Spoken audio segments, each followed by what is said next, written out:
अस्सलाम वालेकुम नाज़रीन, कैसे हैं आप सब। एक मज़ेदार से व्लॉग के साथ मैं हाज़िर हूँ। आज मंडे मॉर्निंग है और मंडे की जो सुबह होती है वो सब पे बहुत भारी होती है, क्योंकि किसी का भी स्कूल कॉलेज या ऑफिस जाने का दिल नहीं कर रहा होता। और मेरे बच्चे को जैसे ही मैंने सुबह उठाया तो उसकी री री री शुरू हो गई कि मैं स्कूल नहीं जाऊँगा। और मैंने उससे कहा कि हम स्कूल नहीं जा रहे, हम घूमने जा रहे हैं। और घूमने हम कहाँ जा रहे थे? हॉस्पिटल जा रहे थे उसके मंथली चेकअप के लिए, जो उसका एक्जिमा हुआ है हाथों और पैरों पे, उसके लिए। और उसको घूमने का इसलिए लगा कि हम ट्रेन पे जा रहे थे, उसके बाबा जो है वो ऑफ़िस में थे, तो हमें ट्रेन पे जाना था। और आजकल के बच्चों को बस और ट्रेन पे सफ़र करना बहुत ज़्यादा पसंद है।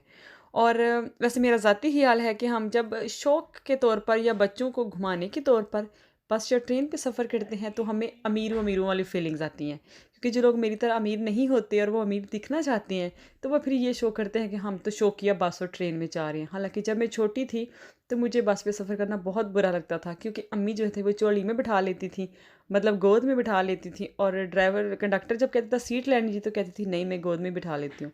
तो आई हेट। और मेरा दिल होता था कि हम टाँगे पे बैठ के नान के जाएँ, क्योंकि जो टाँगे के आगे जगह होती है जहाँ पे बच्चे वग़ैरह खड़े हो जाते थे, वहाँ पे खड़े होने का मज़ा बहुत आता था। हालाँकि वहाँ पे अच्छी-खासी बो आ रही होती थी, लेकिन क्योंकि जो बच्चे थे वो वहाँ पे खड़े हो जाते थे और वो टाँगे का एक बड़ा सुहाना सफ़र होता था। और ये टाँगे की स्टोरी सुनाने का मकसद ये हरगिज़ नहीं है कि मैं कोई बहुत पुराने ज़माने की हूँ, मैं 90s किड हूँ, लेकिन ये कि मैं जब बहुत छोटी थी तब टाँगे का जो ट्रेंड है वो ख़त्म हो गया। ये जो चिंगची रिक्शाज़ हैं, जब ये आए इन्होंने टाँगे की जगह ले ली। और जो बैनीदुरम के रहायशी हैं उनको मैं बताती चलूँ कि अगर ट्रेन पे वो लोग जाना चाहते हैं तो बैनीदुरम में, क्योंकि स्टेशन पे कंस्ट्रक्शन हो रही है, वो बैनीदुरम से लेके विया होसा तक कोई लाइन डाल रहे हैं, तो ट्रेन सर्विस जो है वो बंद हुई हुई है। और की जगह पे एक बस चलाई गई है जो कि बैनीदुरम से विया होसा तक जाती है। और जब कोई अलीकांते से या अगले शहरों से बैनीदुरम आता है तो वो विया हौसा से उतर के तो बस पे बैठ के तो बैनीदुरम पहुंचता है। वो जो बस सर्विस है वो ट्रेन वालों की ही है। वो जो टिकट आप ट्रेन पे इस्तेमाल करने के लिए लेते हैं, वही वाला टिकट में आप बस पे ट्रैवल करते हैं। तो ये छोटी सी इन्फो थी कि अगर आप लोग बस पे हॉस्पिटल या लामरीना जाना चाहते हैं तो आपको बस पे बिठाया जाएगा। और ये वो वाली बस नहीं है जो सिटी बस है। देखिए, पहले सिटी बस खड़ी हुई है, इस पे आपने नहीं बैठना।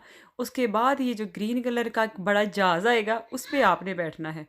और ये टिकट मैंने अपनी निकाल ली है, क्योंकि जो डीटी है वो बस के बाहर खड़ी है। अब हम ट्रेन की टिकट पे बस में सफ़र करेंगे, वो टिकट्स चेक करके आपको बैठने देगी। और मैं ये दूसरे नंबर पे बस में एंटर हुई हूँ और ये एग्जैक्टली पीआईए के जहाज़ की तरह लग रही है। और ये ट्रेनों का जो सिस्टम ख़राब हुआ हुआ है कि बस सर्विस चलाई है, ये जून का महीना भी रहेगा और ये जुलाई का महीना भी रहेगा। अगस्त में जाके ये ट्रेन जो है वो दोबारा अपनी रूटीन में वापस आएगी। और जनाब, 2-3 दिनों से हमारे घर की जो इस्त्री है वो ख़राब हुई हुई थी। अब हमें नई इस्त्री लेनी थी। हम आ गए हैं media market. Media market electronics की दुकान है और यहाँ पे हर किस्म की जो इलेक्ट्रॉनिक्स की अशिया हैं वो आपको बहुत ज़्यादा वैरायटी में मिल जाएंगी। और जिस तरह की आप लेना चाहते हैं, जितनी रेंज में लेना चाहते हैं, वो आप यहाँ से खरीद सकते हैं। तो मीडिया मार्केट में इस्त्री की देखिए बहुत ज़्यादा वैरायटी है। और फ़िलिप्स की एक इस्त्री मैंने ली है जो कि घर जाके मैं आपको इसका रिव्यू देती हूँ। और साथ ही मुझे एक चॉपर चाहिए था।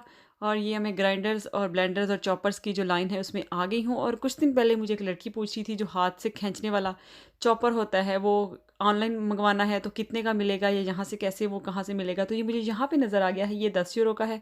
ये मैनुअल है, इसको आप हाथ के साथ, ये अंदर ब्लेड्स लगे होते हैं, हाथ से रस्सी खींचेंगे तो आपका जो चॉपिंग करने का जो भी अशिया है, मसाला है, वो सारा पीस जाएगा। लेकिन मैंने ये इलेक्ट्रिक चॉपर लिया है, ये तकरीबन 22 का होगा। और 22-23 से स्टार्ट होके तो ऑनवर्ड्स महंगे होते जाते हैं चॉपर्स।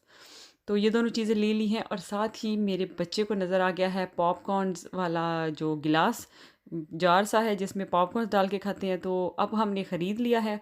और बच्चों की एक ये आदत ये होती है कि जब उन्होंने एक चीज़ ले लेनी है तो फिर उसको जल्दी होती है, हम जल्दी से इसके साथ खेलें या जल्दी से हम इसको इस्तेमाल करें। अब यहाँ से हमने गिलास तो ले लिया है, लेकिन पॉपकॉर्न्स यहाँ पे नहीं थे। तो उसके लिए हमें एक बिज़ी रोड पे गाड़ी खड़ी करके मरकादोना जाना पड़ा। मरकादोना से हमने पॉपकॉर्न्स का पैकेट लाया और यहाँ पे बेचैनी से इंतज़ार हो रहा है पीछे बैठ के कि गिलास हाथ में पकड़ के कब पॉपकॉर्न्स आएँ, कब बने और कब मुझे इसके डाल में दे, इसमें गिलास में डाल के दे। तो वो तो मैं इसको घर जाके डाल के दूँगी। और सेम इसने अगले दिन भी ऐसा ही किया कि हम ये ले ली जो होती है बच्चों के बीच पे खेलने वाले जो टॉयज़ से होते हैं, ये बेलचे और ये बाल्टी वगैरह, ये ले ली। और हालाँकि बादल बने हुए थे, बारिश आने वाली थी। मैंने इतने तरले किए कि हम फिर किसी दिन इसके साथ खेल लेंगे। इस बच्चे ने कहा नहीं, मैं तो अभी ये ख़रीद ली है, तो अभी इसका मतलब है कि मुझे ये फ़ौरन से ही मुझे बीच पे ले चलो, उस पे मैं खेलूँगा।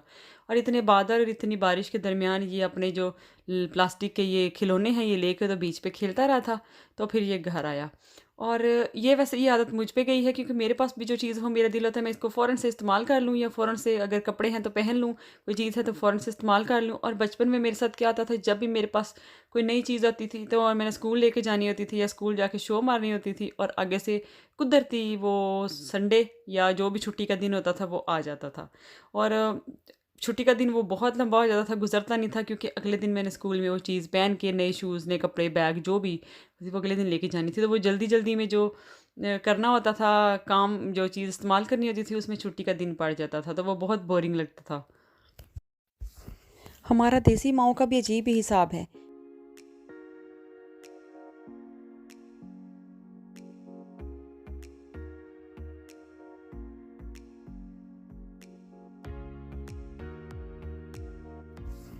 हमारा देसी माओ का भी अजीब ही हिसाब है कि जब हम घूमने या किसी के घर जा रहे होते हैं तो हम बच्चे को कहते हैं, हम अगर बच्चे को साथ नहीं लेकर जाना होता तो हम उसको कहते हैं मैं डॉक्टर के पास जा रही हूँ, मैं टीका लगवाने जा रही हूँ, कि ये यही बहाना होता है। लेकिन जब हम वाकई ही डॉक्टर के पास जा रहे होते हैं तो हम बच्चे को कहते हैं कि हम घूमने जा रहे हैं या हम फलां चीज़ खाने जाते हैं, क्योंकि हम बच्चे को दाल खा के तो डॉक्टर के पास लेके जाना चाहते हैं। अब घर हम आ चुके हैं, जैसे कि मैं आपको बता रही हूँ कि मैंने नई इस्त्री ले ली है। मुझे जल्दी है कि मैं इसको जल्दी से इस्तेमाल करूँ। इसी बहाने मेरे जो कपड़ों का ढेर पड़ा हुआ है वो भी इस्त्री हो जाएगा। अब मैंने इसको चला लिया है, इसको डब्बे को खोल लिया है, इसके अंदर से इस्त्री निकालेंगे। बाकी अक्सर डब्बों में तो वो जो पानी डालने वाला छोटा सा जार सा होता है वो भी निकलता है, लेकिन इसके अंदर वो नहीं है। और इसकी जो चीज़ मुझे पसंद आई है, जिसकी वजह से मैंने इसको ख़ास तौर पे लिया है, इसके पीछे एक छोटा सा, ये आपको नज़र आ रहा है, येलो कलर का प्लास्टिक का एक बना हुआ है पोर्शन सा, या एक डब्बी सी बनी हुई है, जो जब हम पानी डालते हैं जो एक वाइट कलर का पाउडर सा या क्लोरीन सी निकलती है, वो अक्सर जब ड्राई हो जाती है, हम किसी काले या किसी किस्म के डार्क कपड़ों पे इस्त्री करते हैं तो वो पाउडर सा कपड़ों पे लग जाता है। तो ये जो नीचे है ये इन्होंने इसलिए लगाई हुई है कि जितना भी पानी के अंदर वो वाइट सा पाउडर सा होता है वो इसके अंदर जमा हो जाएंगी, फिर इसको आप आसानी से खोल के सफाई करके तो फिर वापस आप इसको लगा लेंगे। ये जो फिलिप की ये वाली इस्त्री है, इसका डब्बे के ऊपर आप नामशा मॉडल देख लें। ये रीज़नेबल भी है प्राइस में, ये तकरीबन 40 यूरो की है, और ये बहुत अच्छी इस्त्री मुझे लगी है। और अगर आपको वीडियो फ़ायदेमंद लगी है या हेल्पफुल लगी है तो किसी न किसी के साथ शेयर कर दीजिए, और दुआओं में याद रखिएगा। अल्लाह हाफ़िज़।